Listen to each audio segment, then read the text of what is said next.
Hey everyone, I'm Ian McCarthy of Lifting for Life and No Bullshit Bodybuilding, and today I'm bringing you another installment of the Lifting for Life Q&A series.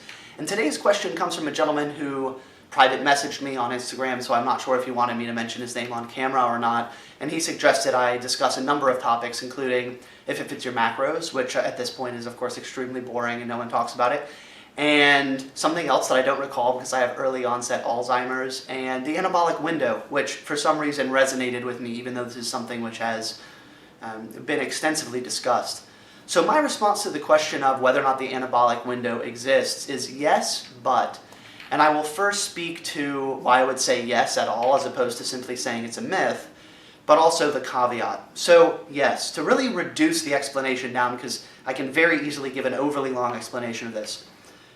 In response to resistance training, the maximum amount of amino acids ingested, so the maximum amount of amino acids that you eat that can then be used to synthesize muscle protein, goes up. And thus, if you resistance train and eat sufficient quantity of protein over time, you gain muscle. It's a little more nuanced than that. You have to account for stuff like protein breakdown, but that's probably sufficient for this particular discussion. So in my mind, and that's a transient effect, by the way. It isn't like you go and do some really hard squats and then for the rest of your life you synthesize more muscle in your legs. That's going to occur for the longest I've seen in the literature is 48 hours. I've heard 72. I've not seen a study which actually demonstrates that, although I wouldn't be surprised if it's the case, in novices.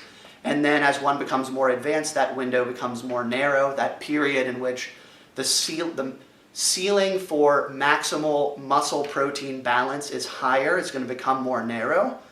So given this is an anabolic period, a period in which more muscle protein can be synthesized, and the fact that it's a transient effect makes me think, okay, this is an anabolic window.